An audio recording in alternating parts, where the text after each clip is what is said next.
Nikki. Hey, Selena. And hello, everyone. I forgot we're supposed to do that now. Hey, sweeties. It's not just about us. It's about others. And that's really what today's episode's going to be about. Maybe. I don't know. It's late again. We like to do these nice and late so you get us at our very best. We don't like to do them nice and late. It's the only time we can do them. I just wish I could have some coffee right now. Jonesin'.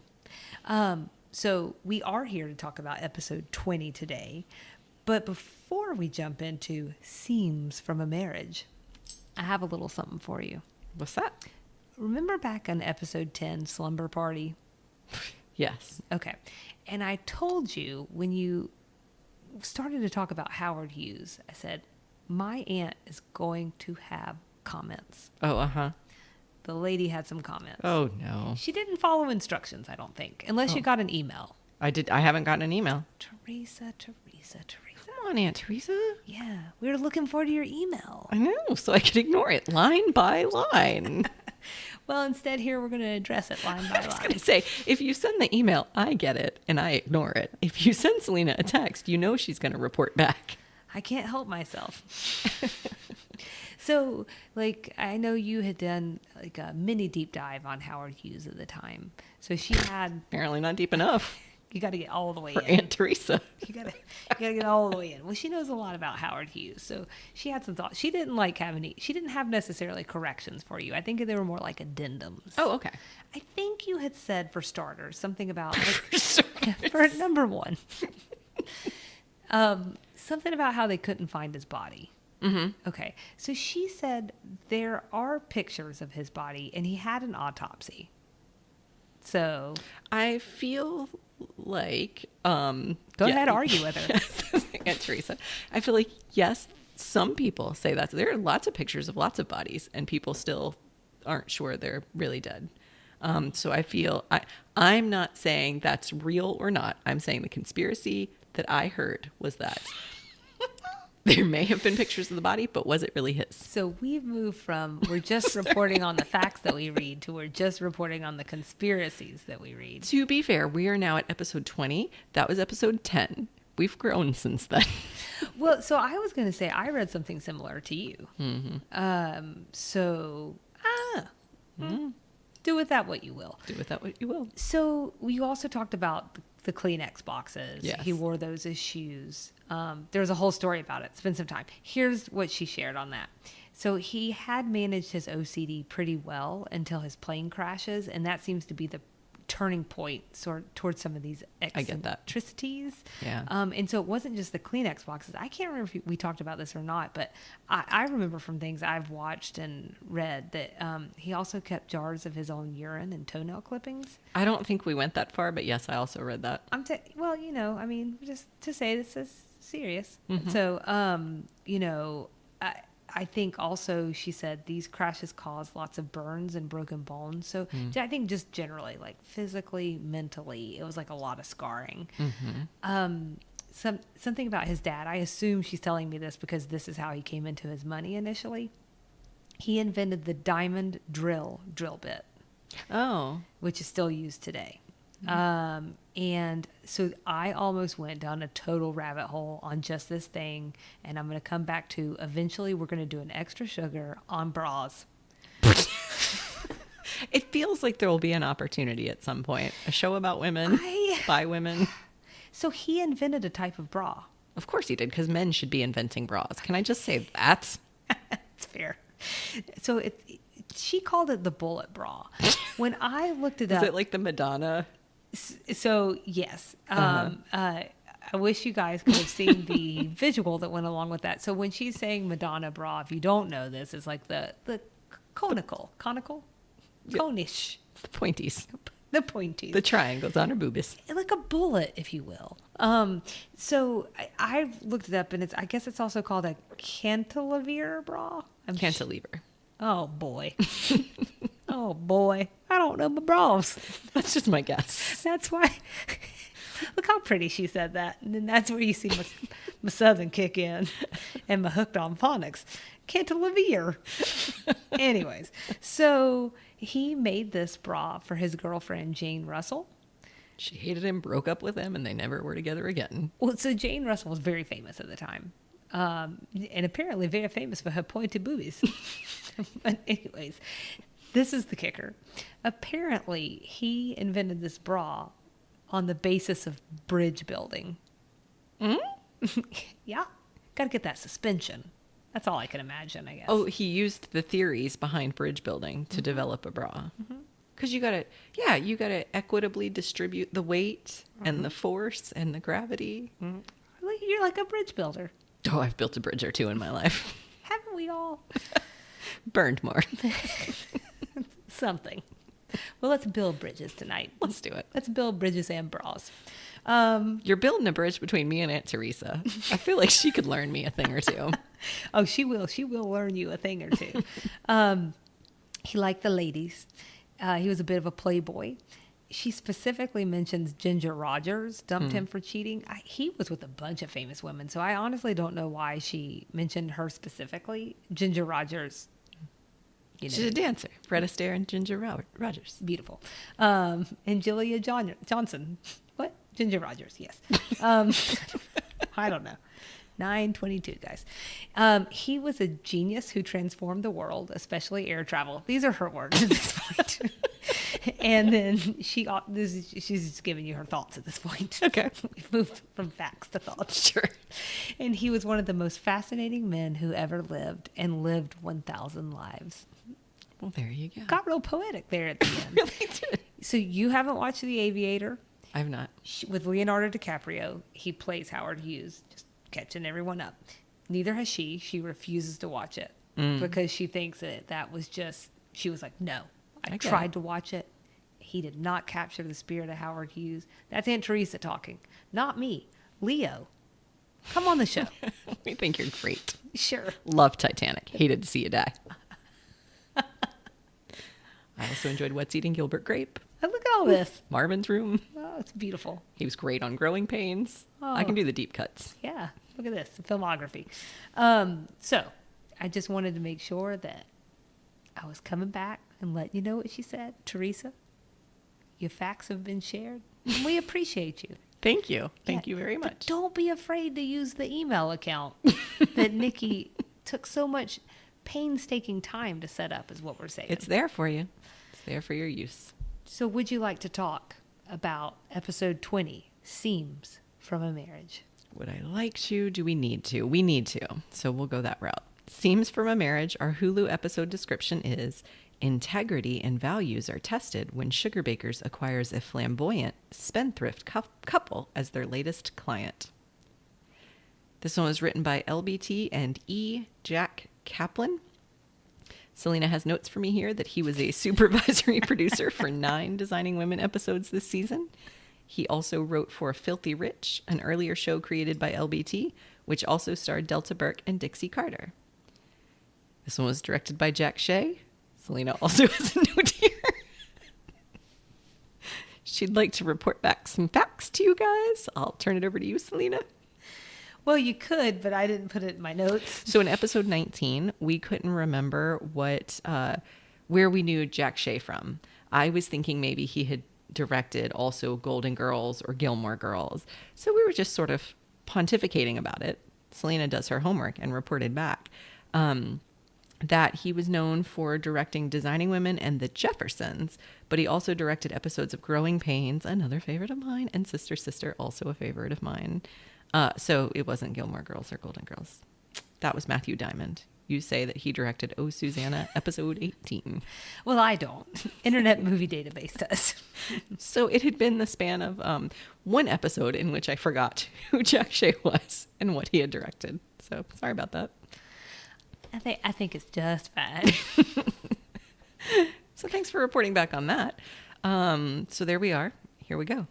Act 1. They got some new clients. This first act sets up that there are some new clients, that they are very happy to spend money and share money, and that Julia is not crazy about them. So that's the big picture. The cold open has us at Sugarbakers. Most everyone is doing something. Anthony, I think, is missing from the scene, but most everyone is doing something. And it all involves the Tates, who are their new clients. We've got Charlene over here talking about TV that she's going to watch. Suzanne is painting. Never knew this about her. She's a painter. Julia's doing something with fabric. And Julia is sort of coming down on all the women individually about how much they've... Oh, and Mary Jo's missing. Mary Jo's missing because she's with the Tates, presumably.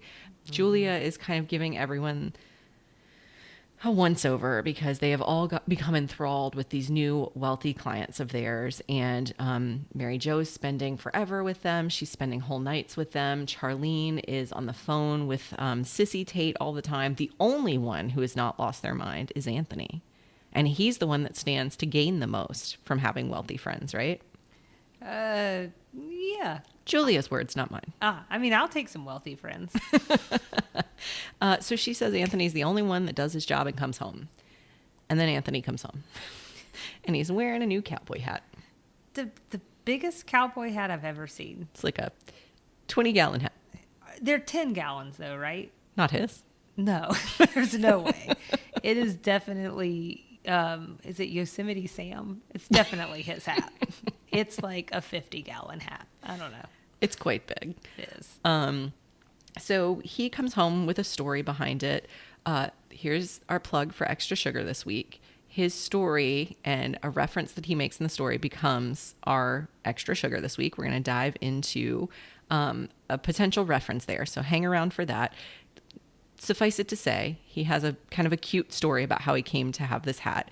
And it involves him now being ingratiated to the Tates, going against Julia's point, which was he's the only one that's kept his mind about all this. Right. Yeah. And then Mary Jo does finally make an appearance. She finally does. She comes in looking a little worse for the wear, a little rumpled, a little crumpled. Well, it seems like the Tates are, okay, so they like to give a lot of gifts, but it sounds like they're very exhausting. They do seem exhausting. They are very, very social people. So Mary Jo reveals that she spent the night with Sissy and Shelby. They needed to hunt down a specific color, Tate or green. I loved it. They needed to hunt it down, and it involved going to their lake house, but they had to fly her there on a helicopter because that was the fastest way there. Houseboat. Sorry, houseboat. A lake is involved. Yes. So they fly her there on a houseboat. I mean, on a helicopter. It's magical. And then they bring in like 50 or 60 of their closest friends as well and have a whole night out. Yeah, they have a country western band. They've got a Cajun buffet. I still can't get over the fact that they flew all the way there for a life preserver for a color of green. Rich people. Am I right? I'm telling you. This was one of my favorite lines from Suzanne was here, where she says, I've always felt it was a bunch of bunk that rich people weren't happy. It's just something poor people made up to make themselves feel better. Truth is, the rich people are having a very good time. She's so insightful. She is. Well, I thought one of the things that kind of give us some insight into who the Tates are, and who our designing women and man are spending time with, our designing people, is that while Mary Jo's there, she kind of relays the story that someone offers her $5,000 to decorate their kid's dollhouse. Oh, yeah. I mean, that doesn't really tell you everything you need to know. That's true. I don't know what does. That's true. But Julia's pissed. I have distressed, but that'll work too. She's really upset. She lets the women, she reminds the women, lets them know, I don't know, that this has happened to a lot of other decorators. They get caught up with the Tates, they end up losing their job or quitting their job. And she doesn't want that to happen to them. So Mary Jo tells Julia, basically, you do better yourself. You go deal with it. But there's a little something that happened in between there. I'm going to tell them what happened. Go ahead, Selena. So she's like fiddling around with her jacket or something, and a diamond bracelet falls out. I guess that's a tennis bracelet. I don't know. Anyways, and she says Sissy just gave it to her, put it on her, because she unstopped a toilet. No one's ever given me anything for unstopping a toilet. So first of all, I'm insulted. It's not about you, Selena. Well, I'm just, How many toilets have you unstopped for your friends and family? oh, none. So how do you know? Maybe there's a diamond bracelet waiting at the end. In my future. Another funny thing that happens here too is Suzanne runs over. Her jeweler's loop. Yeah, she's ready. It's real. It's funny too because she says, in case someone forces jewelry on me, I like to have one on hand.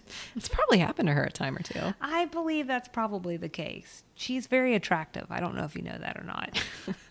It comes out in the scene. Yeah, there's a diamond bracelet. There was a scarab ring that Charlene got, which I tried to look up, and I'm still not sure I know what a scarab ring is, but I know what a scarab is, so I'm just making a leap over there. Sure. There's a scarab ring, and Charlene shares that Mrs. Tate's going to hook them up with her best psychic. She has a lady in Scandinavia who will grow hair for you. So there's like this list of crazy gifts and things that the Tates have been giving the women. Mm-hmm. So that comes out. Mary Jo says, you go take care of it. Yep. And Julia says, cool, I can handle it. No problem. Except she's not a designer, right? Julia? Yeah, I didn't think she had designer skills. Oh, is she not? I thought Mary Jo was the designer. Oh. So, but I mean, maybe I've been, underneath a false impression there. But I was a little like, I thought she was just business end. That episode where the man cheats on his wife to be with Charlene, it's Julia who goes to consult the client with Mary Jo. She was playing with the fabrics. So hard to say. So hard to say. These aren't real people. So Julia goes off to figure out the Tates. And she comes back after some amount of time and explains, like, she really took care of this. I set some boundaries, I'm a really good boundary setter. Sometimes all you got to do is just tell him, we're doing business here. And that's how a big woman does it. And she turned down all kinds of things, including a horse. They wanted to give her a horse. I've never been offered a horse. I probably would take it, but I have no scruples. Then somebody rings the doorbell. Charlene answers, and her horse has come a-calling. While Julia is still going on her whole high horse spiel, if you will. I'm a high horse. Yeah, I mean, because she's basically sitting there verbally drafting the power of the positive no, So it's pretty great. So the horse shows up, and it's clear that Julia didn't do much for their boundaries. I'd say the crux of it here by the middle of the episode.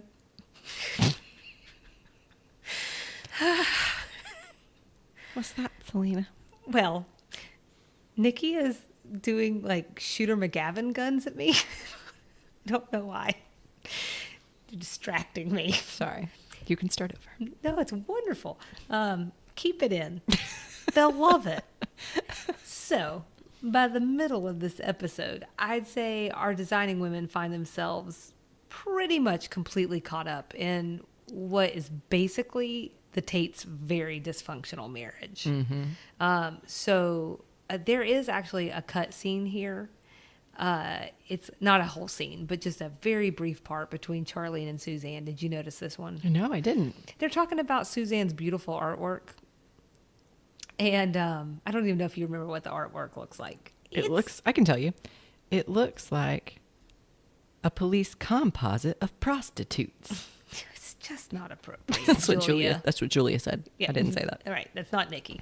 Charlene and Suzanne are talking about her artwork now, and they're commenting on the fact, or at least Charlene is that you keep drawing the same person over and over again. And she's like, no, wait, it's Bambi in full makeup. Oh, I did notice this.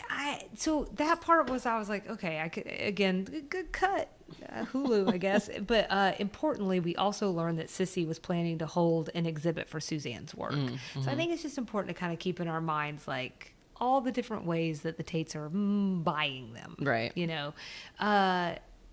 Buying them, sharing their love, tomato, tomato. So what we wind up finding out through a phone call with Charlene is that, to cut to the chase, Julia was in Miami overnight with Mr. Tate, with Shelby, and eating stone crabs, apparently. So this all comes from Sissy, who is talking to Charlene on the phone, and is probably not very happy about all of this. While this is going on, Julia sneaks in. She's wearing is it Mr. Gadget? Go-Go Gadget? Oh, Inspector Gadget. Thank you. Wait, well, that joke's ruined. Anyway, she's wearing a trench coat. Not on me. No, this one's me. Really just took that joke down to nothing. But anyway, so she's in a trench coat, like, you know, she comes shuffling in. Inspector Gadget. Does that count? I remember that. You got it. How did I forget the inspector part? You were thinking about Mr. Bojangles for extra sugar. Oh, must be. So she's lying. I don't know how else to put it. She's been out on a morning walk. In her trench coat and Maybe heels. she's been flashing people. That's just not very respectful. Put your nibbles away. It's too early. Right. But Suzanne calls her on it. You know, she's like, I know what you look like. We're sisters. I know when you're lying. But Julia, this whole thing, she swears up and down she only went because Mr. Tate is a businessman. I don't know if you've heard this line before, but right. He's busy. And so they were going over the blueprints of his dressing room. You know, but it's hard for anyone to swallow all of this because she's wearing a bib. When she takes it happens to the best of us. It's just, sometimes you forget. She takes her jacket off. She's wearing a bib because she won a crab leg, or a crab eating contest, not crab legs. I'm going to ask you something. Does this sound like Julia behavior? Not at all. Okay. Competitiveness? Yes. I could see that, yeah. But a food eating contest? I see the words uncouth just reverberating through her mind, or at least her just making some sort of snarky, well, isn't that classy? Right. You know? Right. So I thought that was kind of, I mean, it was funny to see her in it, but I wasn't sure I was buying it. Right. Mary Jo does call her out for getting too involved, and Charlene is concerned Sissy is getting jealous, and just like a Designing Women cue, in trots Malcolm Box, Mr. Tate's private investigator. Also in a trench coat. Yes, I mean, we're talking about he was just short of the magnifying glass, just like inspecting things. Very Inspector Gadget. But like tired. A little worse for the wear. Right. So I want to hear if you had any observations, but I just want to, like, I didn't love this scene. Oh, it just, I don't know. So random. So I just thought we'd just cut to the chase again. I like it when I cut to the chase and then 10 minutes go by. 5 minutes later. Oh, that's nice of you to say it's only 5. I said 25. Oh, 20. Dang it. 26. How dare you? So basically, this is where we learn that the Tates have marital problems. Over the course of this scene with Mr. Box, we learn that they both have PIs that follow each other around. They've been collecting dirt on each other for years and basically building a case against each other in case anybody ever decides to get divorced. 16 years. You seem like this is bothering you. You and Casey don't have PIs on each other? Oh, yeah, on a retainer, of course. Right, okay. Yeah. You seem bothered by this. Oh, no, I mean, it's great. So I guess Sissy's PI is there because he's gotten a hold of some pictures of them getting on the plane. In a compromising position. Right. I guess she fell or something. Yeah, but why? Fell right into his arms. So you clean that up. We'll go with your version. I was gonna take it down in the dumps to 5s. So anyways, she has an excuse about it, and obviously we know that nothing really happened. But he wants her to sign it because it's like, again, this growing body of evidence that she likes to keep on hand. Julia's not having it, and basically he leaves and says, "You'll regret this." But the other thing that feels pertinent to the story is, I said that he looks tired earlier. Right. I mean, this guy's basically been ruined by the Tates. He's very clear about that. Does people's ruin and demise just give you the chuckles? It's just It's so hilarious. ridiculous. It's just so crazy. I wasn't always like this, you know. I had a marriage. I had kids. Then I ended up going down the Nile 12 times.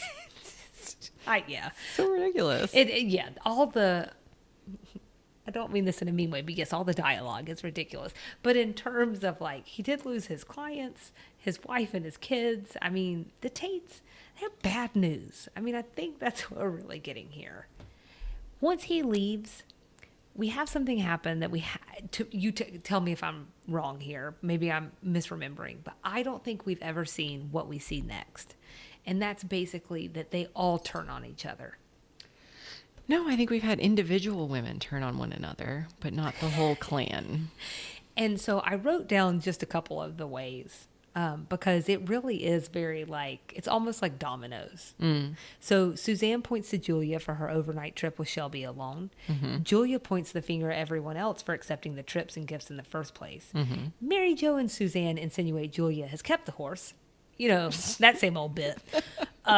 Julia accuses Suzanne of sucking up to the rich. Suzanne tells on Charlene for hiding a Rolex watch from them in her bottom drawer. Charlene yells at Suzanne to keep her alimony checks out of her desk. And I'm out of breath. So it's kind of bad. I mean, it's funny. It's hilarious. Yeah, I mean, I was laughing a lot. But there's a lot going on there. I think we will get around to the fact that how much we love this episode so much. So much. This part, actually, I did enjoy Oh, a little bit. good. Oh. Well, it was 4 seconds of the show. Meanwhile, while they're having this little, they've hung up on 2 customers. It looks straight up been like, no. Call again later. Right. Because they're fighting. And now they're mean to a client who comes through the door with a question. So they stop their nonsense. They agree, you know, this is not who we set out to be. They're all going to the Tates and they're going to quit right now. They sure love to do things as groups. They do.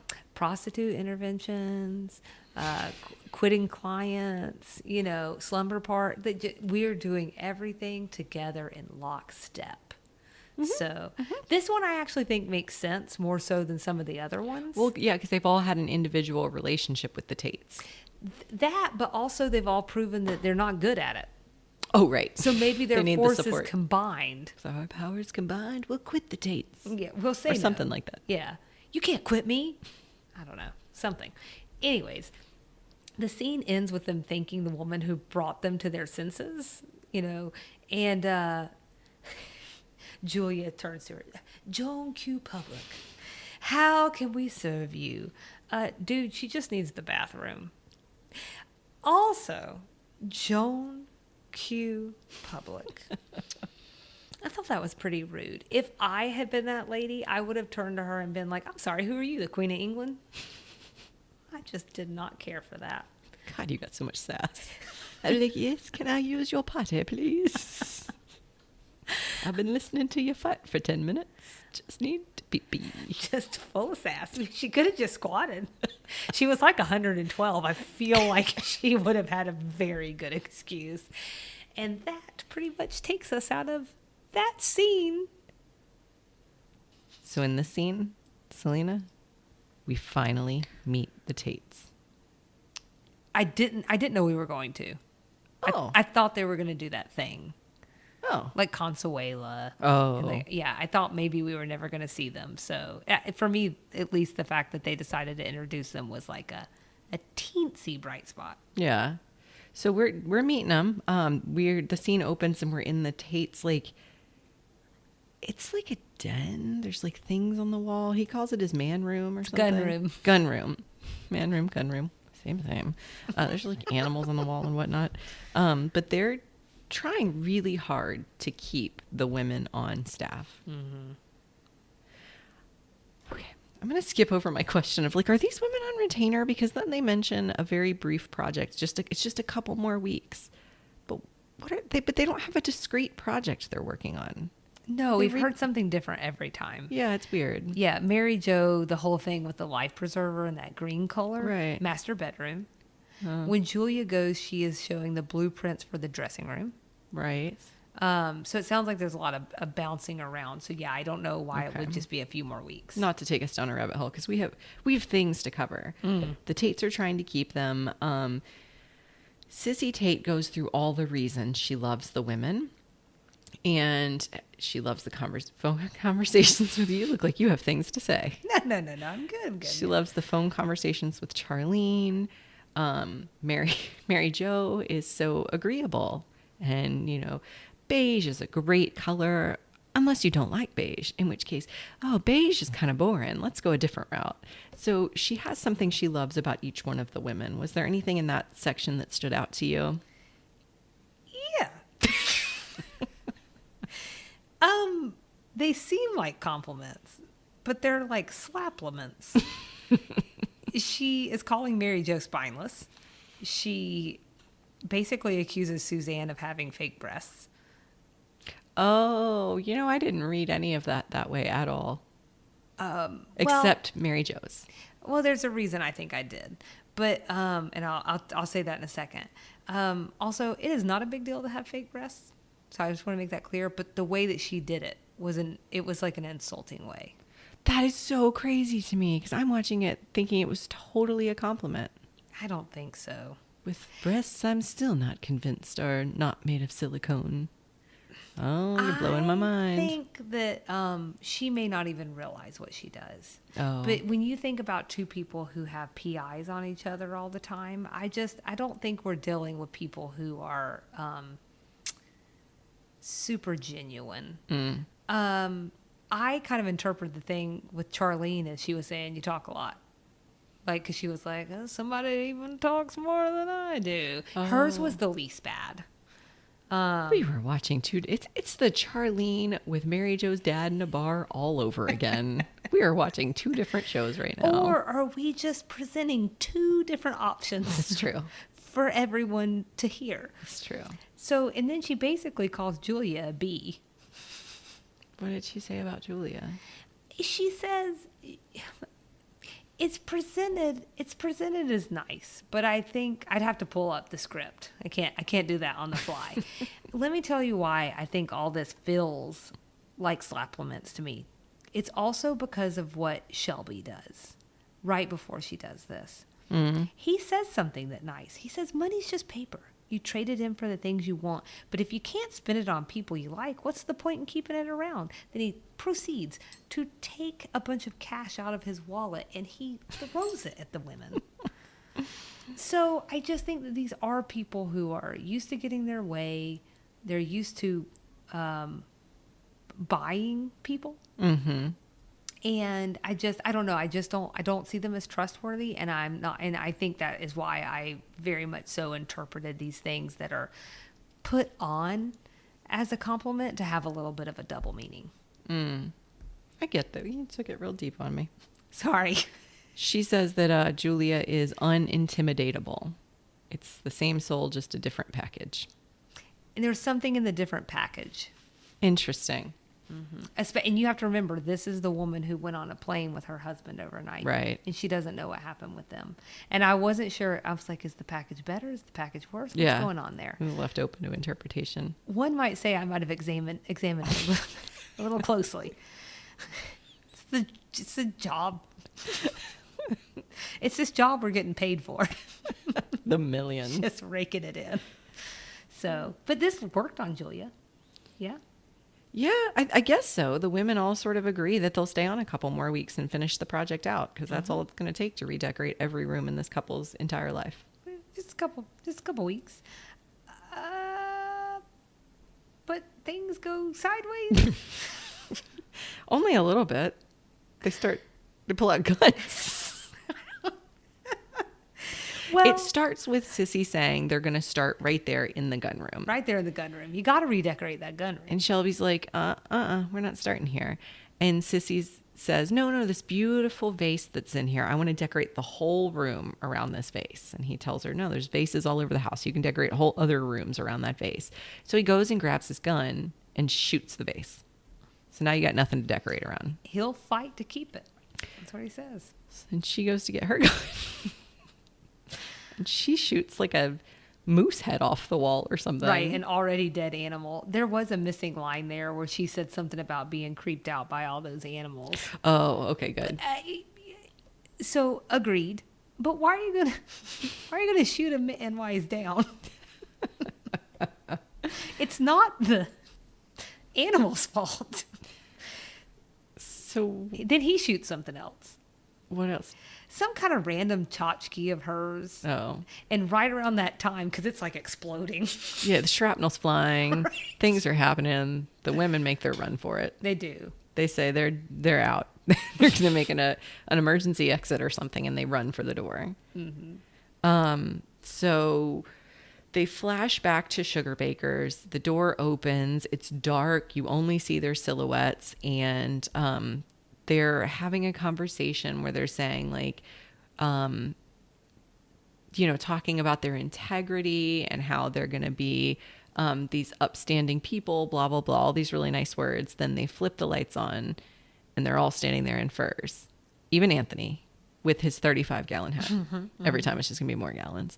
And they said, but they sure know how to apologize. And so they've all got their fur coats now, and apparently they're back in with the Tates. Well, and Suzanne says, well, it's like I always say, there's integrity, and then there's Mink. Did you just wink at me? I did. Feels like what Suzanne would do. I channeled her. Sorry. And with that wink, I think we're done with this act. How dare you? Stop winking at me, Nikki. So, this most importantly, are you ready to rate this sucker? Mm-hmm. Okay. You go first. Well, okay. So mine rating scale is prostitute composite sketches. So I'm giving it 2.5 out of 5 of those. I thought some of the storyline was a bit confusing, especially in the beginning when they're introducing a bunch of characters that we haven't seen. Like I legitimately needed to watch it twice to catch, like, because it's not just Sissy and Tate, it's these people who are also like in their orbit. Oh, right. Like the guy, the painting guy. The pickle guy. I think his name was Vlasic. Blasco. Oh, right. That guy. It's the crunchiest pickle. I don't think that's the slogan. It might be now. Maybe it should be. Someone from Blasco Vlasic is listening, and they're like, we are the crunchiest pickle. So crunchy. It's going on all our jars. Absolutely. And we'll help. So I love pickles. I mean, I legitimately do. So 2.5 out of 5 prostitute composite sketches.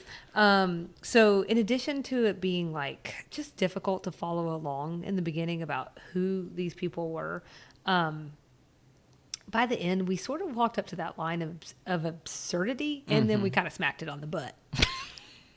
I don't know. Like I was like, is this like a terrible Southern stereotype that we need to talk about? Just like gun toting, like just shooting inside the house Southerners with I wasn't sure. Yeah. Because I honestly didn't know what to make of it. And I don't know if we should talk more about that or not. I think I think that's part of it. And I think we probably could talk about that. But I think the bigger part of it is these were just really wealthy people who didn't see consequences. So the guns were just a really easy way to make the point that they don't care what the collateral damage is. I think the lesson is just don't shoot inside your house. Is that the lesson, though? No, it's not at all. See, again, they didn't learn a lesson with that. They're just going to replace everything. Yeah, they're not learning anything. But For everyone listening to this. Everybody else. Right. Let's not shoot inside our houses. Bad idea. Yeah, we don't have 40-room mansions. I mean, you may. If you do, and you're looking to... Share. Yeah. The love, the wealth. Sure. I know 2 gals. They love designing women. They talk to you for free. I don't know. Just saying. So it's also another circular plot. We start with this one thing, bad clients. And towards the middle, we're like, we're going to change this. We're going to get rid of these clients. And then at the end, we wind up right back where we began with the bad clients. What's the point? What's the point? Yeah. And while I did think this one was a bit of a misfire, Pun. I did like that we focused on a client and not like a boyfriend girlfriend situation. And there are only boyfriends and girlfriends in this show. So I thought that was good. It wasn't necessarily something that was all caught up on like a love triangle. Yeah. Because that just gets old. Right. So how about you? I'm going to go with 50-gallon hats. Again, I'm just going to increase the size of Anthony's hat every time. I'm not as generous as you. I'm going to give it 2. You took the word right out of my mouth with the word absurd.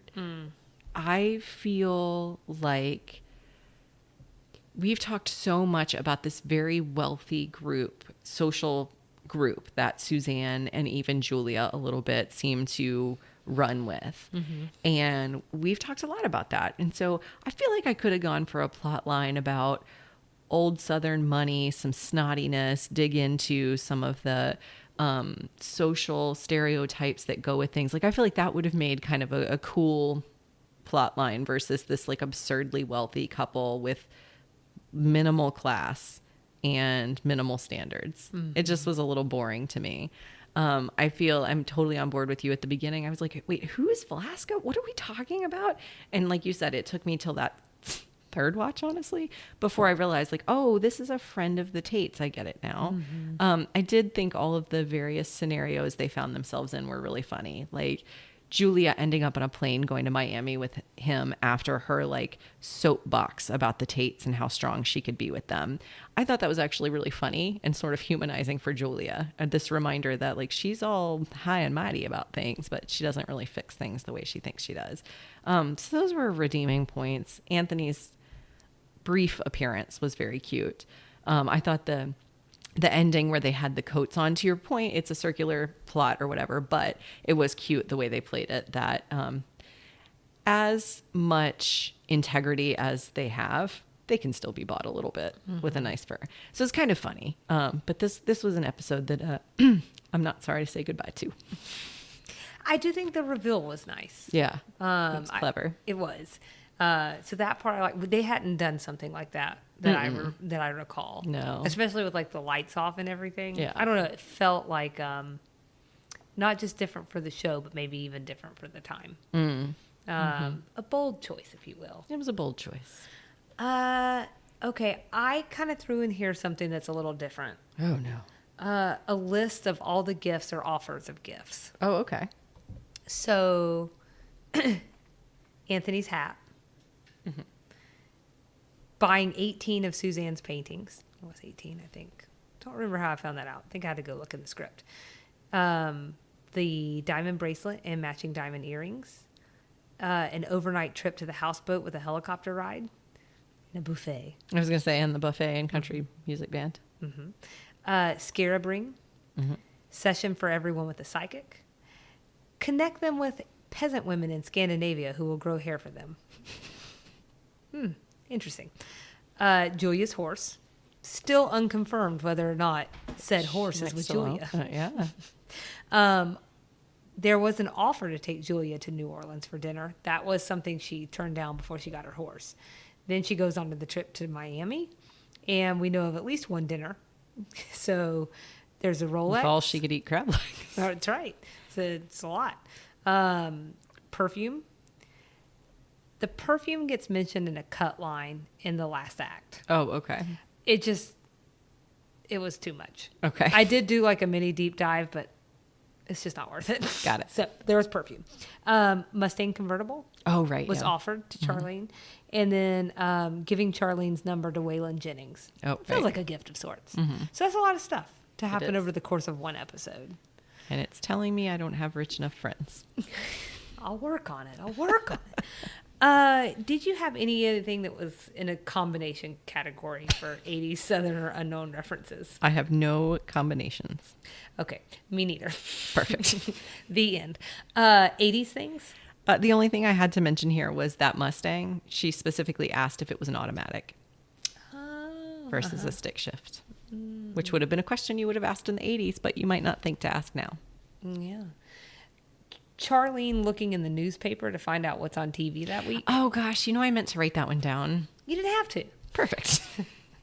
That was my only thing. Oh, yeah. So it makes me feel like we're missing things, but I don't know. I think I can live with it. I've got a theory. Mm. I'm making it up right now. Okay. Because the Tates are so wealthy, it flashes forward by 10 years of references. Oh. So, like, all the references were like, there was like helicopters and houseboats. I mean, it's just like rich people have these things. And Right. they always have these things. That's true. They're timeless. That's my timeless helicopter will be here momentarily to pick me up on your helipad. Southern things. Southern things. Oh, just the Waylon Jennings reference. Oh, and I do not have that one on my list, but I do have a couple of other things. Okay. The nickname Sissy. Oh. I'm assuming that's her nickname. Well, I don't know. Even if it's not a nickname, Sissy still, I don't know. Is Sissy Spacek Southern? I said that weird. Sissy Spacek. Well, that's a lot of S's. I'm sorry. Like a lot of S's. I don't know. I think she might be. Find out in episode 21. The 10-gallon hat. Oh, right. The Cajun buffet. I don't know why, but I don't actually say buffet. Every time you say it, I buffet. want to correct you, but I just don't. In this episode, it feels like it should be buffet. Sissy Spacek is from Texas. There you go. All right. Texas in the South. There's the country western band. Mm-hmm. Carousing all night. That Oh. was something that Julia said. It feels Southern. A nice haul in reference to the tennis bracelet.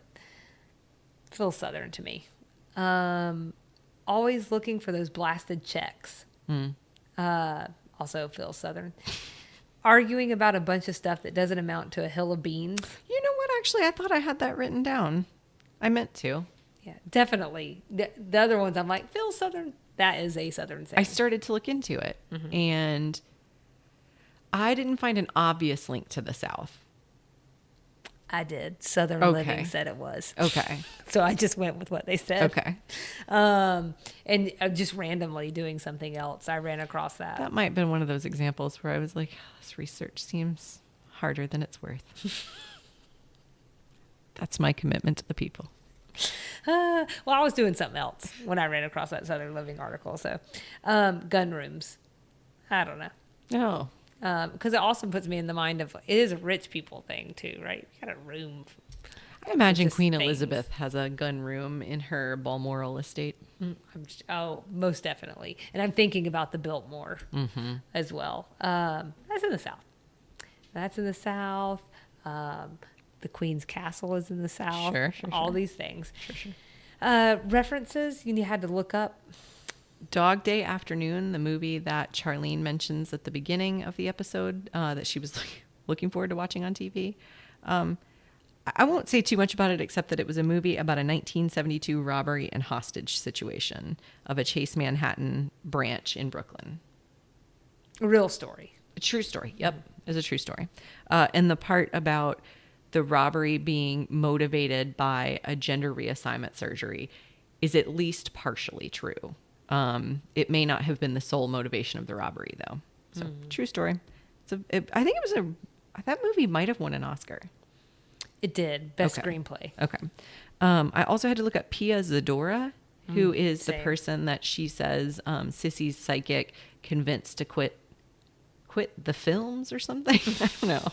I looked it up. She was an actress that quit making movies. Can I tack on while we're there? Sure. Okay. So, yes, I'm not so sure based on what I read. She did quit because she wanted, I don't think it was going well for her. There's also a big scandal that happens around a film that she did. It didn't do very well. Did she get canceled?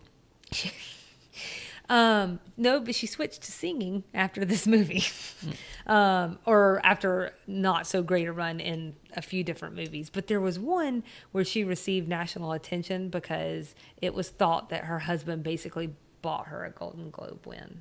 Yeah. I don't know what that's just what the articles were reporting. So, but it did kind of I think it left a sour taste in people's mouths about her. So sorry, just thought I'd tack that on. Did you look up Knott's Berry Farms, specifically the part about a flea exhibit?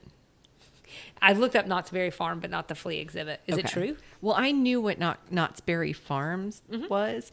I didn't know about the flea exhibit, and I couldn't find any proof of it. So I was hoping you could, because that was my other reference that I had to look up. No, I didn't. So the only thing I did is like sometimes I just think like maybe we don't have to look them up, but sometimes I wonder like if some references are lost on people. So I just looked up like that it's a 57-acre theme park in California.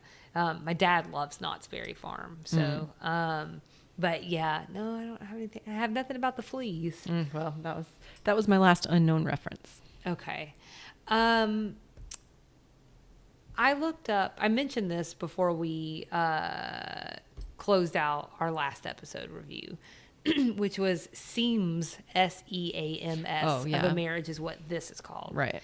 But there was a movie, I'm sorry, it's not a movie, it's a miniseries, and it was Scenes of a Marriage, SCENES. And so it came out in 1973. It was Swedish, actually, and it chronicles the many years of love and turmoil that bind two people through matrimony, infidelity, divorce, and subsequent partners. So you can kind of see where some of the play on words is coming from there. I also looked up scarab-ring. Yeah. You mentioned earlier that, so a scarab is a representation or image of a beetle, much used among ancient Egyptians as a symbol, seal, amulet, or the like. And the scarab ring is a style of ring featuring a small sculpture of the scarab as the bezel. Okay. And it was popular in the Egyptian Middle Kingdom and later, and the scarab represents the god Ra. I couldn't believe that's really what she gave her. So I found all that, and I was like, that can't be the same thing. Oh, you thought it was something different? I thought it was something different. Like, I'm imagining a giant turquoise stone. Oh. I don't know why.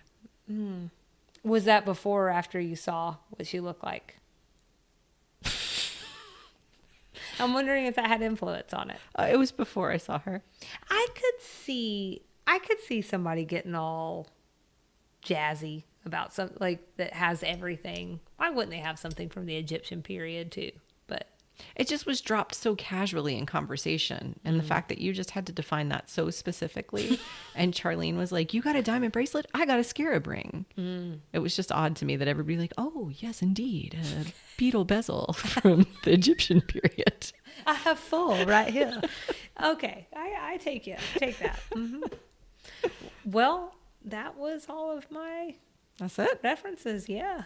So we're onward and upward to episode 21. 2 episodes left. 21 Grand Slam. Thank you, ma'am. Which I just think is a clever name. It is. So as always, we'd love everyone to follow along with us and engage. We're on Instagram and Facebook at Sweet Tea and TV. Email, it's for you, Auntie Teresa, sweetteatvpod@gmail.com. You can find all of our, we're writing some very funny blogs.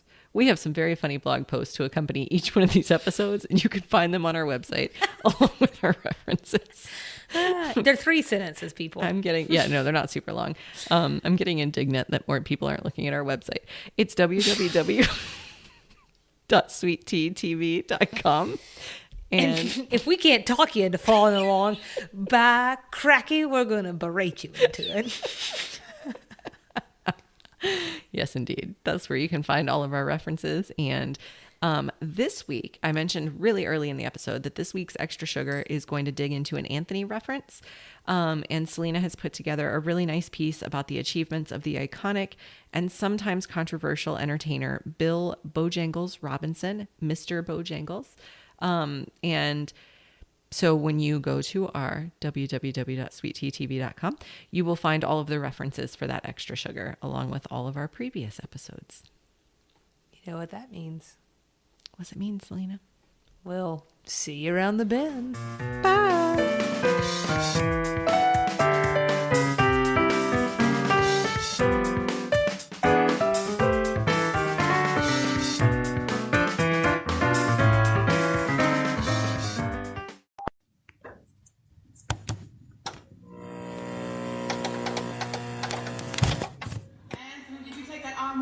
Tates? I certainly did. Isn't that Shelby Tate's hat? It certainly is. He says to me this morning, tell me, Anthony, do you like watermelon? And so I'm thinking, this is not a good question. I mean, I'm talking to a guy who has got 4 lawn jockeys on his front porch, and he's asking me if I like watermelon. And suddenly, I see a truckload of watermelon in my future. So I say, no, Mr. Tate, I don't much care for watermelon, but I could use a new pair of tap shoes. That cracks him up. So he takes his hat right off his head and puts it on mine. Dude has got a big head, too. Welcome to this edition of Extra Sugar. Today's segment was inspired by a question we both had, Nikki. Was Anthony referring to Bill Bojangles Robinson in this clip? Well, was he? Well, we don't know. Oh. First, for those who do not know other things, Bill Robinson was an entertainer who remains to this day one of the best, if not the best, tap dancers to ever live. He sort of changed the game at the time. Speaking of not knowing things, I think we should probably be very clear with listeners that we do not know for sure that Anthony was referencing this very infamous entertainer. But if he was, it was a pretty fantastically clever comeback to Shelby Tate's knowingly or unknowingly insulting question. Mm-hmm. You know, either way, once we realized we were both doing our own individual deep dives on the man, you know, his career, his legacy, we thought, why not take it here to the people? Mm-hmm. And, you know, talk about this man who became a living legend in his own time and a legend today as well. Mm-hmm. Can I say, Selena, that in asking this question of was he referring to Mr. Bojangles, I've told you this separately, but I don't know anything really about tap dancing. Mm-hmm. And as soon as Anthony made a joke about tap dancing, in light of all the comments that Mr. Tate had been making before it, my mind went to Mr. Bojangles. I cannot explain to you how it went there because I really don't remember knowing anything about this man. So I think it's a fair leap to make that that's where my mind went. Your mind went there. So I think it's a fair leap to make, but you're right. We don't know for sure. Yeah. And also, isn't that kind of interesting that someone can be so woven into the fabric of society, favorite term, that like, even though, you know, you couldn't quote a bunch of stats about him or anything, right, it's still the first thing to pop to your mind. Yeah. And also, I think I read that for a long time, and even today, I think Bojangles is still just referenced in terms of a tap dancer. Right. And sometimes just as someone who is dancing, and maybe filling themselves. I don't know. So I thought we could we could be here all night because, I mean, he just had such a long and illustrious career. But I'm going to try and hit the highlights, I think. But first I wanted to say that background-wise, we do actually have ourselves a Southern connection. Oh. If you guys don't know, we're a Southern podcast. So Bill Robinson was from the South. Okay. And he was born in Richmond, Virginia on May 25th, 1878. May 25th, keep that date in mind because it's going to come back up. So his parents died when he was 5 or 6. Some accounts say he was raised by his grandmother. Other accounts indicate he raised himself on the streets of Richmond. You know, I will go ahead and say this for every number that I give and every number we talk about from here moving forward, the accounts seem kind of split. He's always going to be 5 or 6, 12 or 13. And a lot of that has to do, I think, with the times. Right. Again, 1878. That was a while ago. So it's not everything is cataloged quite the way that it is today. So also, I mean, just a lot of varied accounts. So let's talk about those career highlights. Actually, first, let's provide some context to what it means to have been born in 1878. It's 13 years after the Civil War. He's in the South, and he is in the former Confederate capital. And his grandmother was formerly enslaved. Yes. I read that somewhere. Yes. So I feel like that's just important to know too. Yeah. I mean, well, and that's how close we are to the Civil War, right? Right. And what came before the Civil War. So not only does he not have a support system, but these are just incredibly tumultuous times. So he starts dancing for a living when he was only 5 or 6.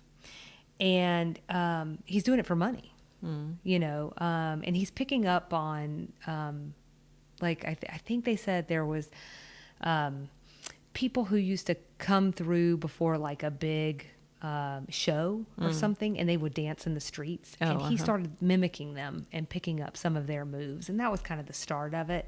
But he does leave the South, and he joins a traveling company at 12 or 13, and he becomes part of a successful vaudeville act with another comedian for several years. I think this happened around 22. This goes on for 12 or 14 years. And then they eventually split up. He continues to do more of like a solo thing. We can talk more about that in a minute. And then he has a wildly successful Broadway debut in 1928 when he starred in the musical revue Blackbirds of 1928. This is, I believe, an all African-American cast, and it features his famous stare dance. Here's what I'll say. We'll link to something so folks can see it, but it is really impressive. He's tap dancing up and down the stairs. He does a thing where he kind of kicks the risers. It's definitely entertaining. So here's what really stood out to me about this Broadway debut. 1928, he is almost 50 years old. Wow. I mean, that seems like almost unbelievable today, and I think you've got a better shot of that happening today maybe than any other time before. So I think that I'm not even sure what that speaks to. I think it speaks to his talent, his vigor. When I'm 50, I do not want to be tap dancing. I want to be sitting. So, and it probably speaks a little bit to the environment around him and how hard he had to work to get where he was. I think that's what it says. Like, could you imagine he started at 5 or 6 and he's almost, you said 50. So that's 45 years of hustle. Yeah. And like hard manual hustle. Right. Now he's doing well in between this time, from everything I've read and digested. But in addition to almost being 50, around this time, he becomes the highest paid black entertainer in the world. He also moves to Harlem, and it puts him at the center of the Harlem Renaissance. You guys don't know about the Harlem Renaissance? Look it up. Yeah. It's pretty cool, but that would be a whole nother extra sugar. He starred in 14 movies. Many of them were musicals, and 4 of them were with the child star Shirley Temple. So have you ever watched any of Shirley Temple's movies? Why do I even? I know. You asked me about Pretty Woman, and now you're going to ask me if I've seen Shirley Temple. Are you serious? Get it together, Selena. So I've only seen one of those 4 that I can recall, which was Rebecca of Sunnybrook Farm. I've seen that movie dozens of times. I've seen many Shirley Temple movies dozens of times. You've seen Shirley Temple movies once, twice, dozens of times? Dozens of times. I grew up on them. That is wild. I'm 105. So that was something my mom introduced me to. She thought it was very important that I knew who Shirley Temple was and the impact that my mom used to act, so she had like certain things she wanted me to know and understand about entertainment over time. I don't know. She also loved Shirley Temple when she was a little girl. She was too young for Shirley Temple, just to be clear. In real life, they remain close friends, even though he was in his 50s and she was 6. I know. I think all of our minds go, but it was actually very sweet. And I think, he taught her a lot.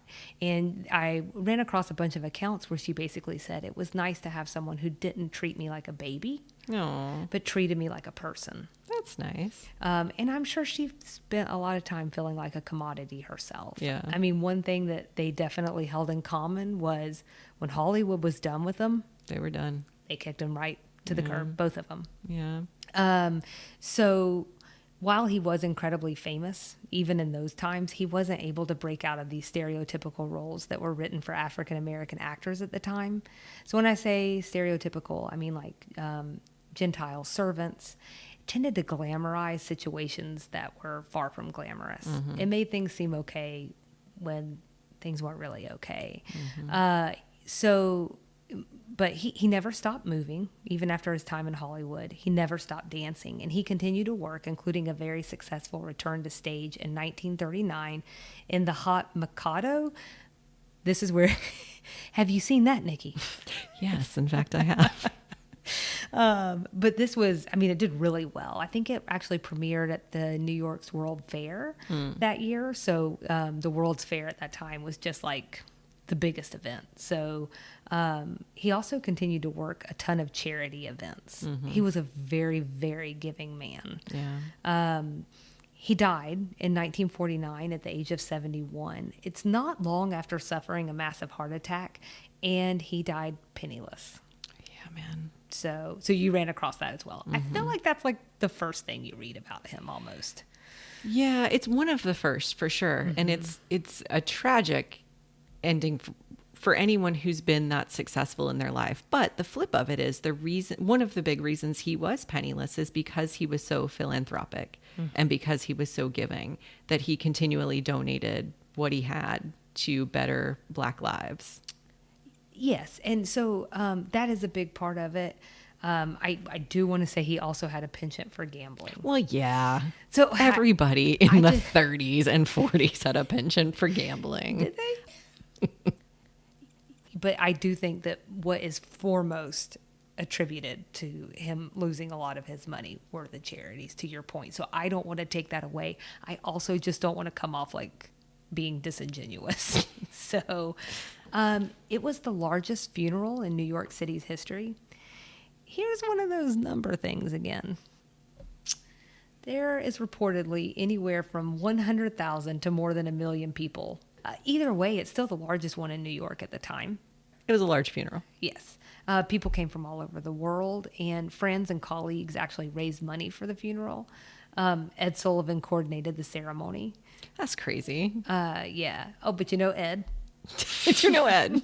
I know all of these names. My mind went to Mr. Bojangles. Yeah. I know who Shirley Temple is. I'm not living under a rock. I just don't watch these things. I hate musicals. Well, I'm actually really fearful that people younger than you and I won't know who Ed Sullivan is. So you got to have good parents. Yeah. I mean, Come on, parents, step it up. He was a host on television, among other things. So I think that is where the Beatles premiered for the very first time in 1964. Look him up, kids. Look him up. To have Ed Sullivan doing your funeral in, what would this have been, 1949? 49. That's pretty cool. Not as big, I think, as he became later, but that's pretty cool. Well, I started crying when they mentioned his honorary pallbearers. Oh. Did you run across any of that? I didn't. Okay. So Jackie Robinson, Joe DiMaggio, Bob Hope, Duke Ellington, Joe Louis, and Irving Berlin. What a diverse group. I mean, definitely an interesting, quite the band of artists, of talent. People who are breaking through barriers. Right. Legends in their own right. And so, I mean, I'm just sitting there watching this A&E biography from like 1997. I'm like weeping. Oh, it's really good. We'll link to that. We will link to that too, in case you want to check it out for yourself. I'm going to move on to legacy and achievements. His legacy, especially in film, is somewhat controversial due to those stereotypical roles that we were talking about earlier. And it sounds like some of these perpetuated stereotypes that were considered especially and understandably problematic during the civil rights era. And so, based on everything I've read, this is likely because some of the characters he portrayed made it seem like the status quo was just fine, and that could deter much needed change. So this is its own segment, but there was a lot of really good articles on it that really dive into that nuance, and we'll link to those so that people can look into that, because it is kind of a mixed bag on how people felt about him. Yeah. But context is important for this time too, and these stereotypical roles that he took on. His career took place during one of the most racially divided periods in this country. He endured Jim Crow, the Depression, a very active KKK, and movies like Birth of a Nation. Yeah. Speaking about his legacy is really, I feel like I have to caveat my opinion so much because I'm white. I don't watch Shirley Temple movies, So like, what does my opinion matter? But I feel like all of those things going on around him, the fact that he broke so many entertainment barriers as a Black performer, he performed with Shirley Temple. He was, I found something that said he was like the first Black man to hold a white girl's hand on TV or something. Shirley's. Shirley's. He was the first performer to headline a mixed race show on Broadway. He had all of these milestones. He was perpetually on TV screens, and I would imagine largely white family TV screens, but also there were a lot of African Americans and young Black kids who saw him performing on TV and doing all these amazing things. So while I understand the stereotypical stuff is challenging to reconcile, you have to start somewhere. And so if Black performers were starting from scratch, how do you get yourself into the good graces of white people who were controlling the entertainment industry? You make them feel comfortable, which he did. And he made himself very comfortable to white audiences, which then gave him a stepping stone for breaking some of these other barriers. Well, you're exactly where I want to be. And you've brought up some really good barriers that he broke through. Before I share any of these other barriers, it is important to understand, again, I mean, I know we've said, like, it was a different time, but you need to understand, I need to understand, we all have to understand how vastly different this country was in his time. It was so different. I mean, we are in the middle of segregation, and so some of these things that he did, I mean, they were working to combat racism, even though today it's like a duh. Right. Okay. So, he was the first solo African-American artist to play vaudeville for white audiences. At the time, there was actually a rule against that. You had to have 2 African-Americans on stage. And he broke through that. I mean, the reasoning is it's just racist and horrible. So, and yeah, that's the only explanation for it, because it's also not logical. What I read was, you needed at least 2 individuals to make it worth a white audience's time. Right. That Black entertainers weren't entertaining enough on their own was the bottom line. And that is like, and just for anyone who's listening to know that, like, I don't even want to utter those words, but that's what it was. And I think sometimes just to frame that so you understand why him being a solo artist at that time was such a big deal.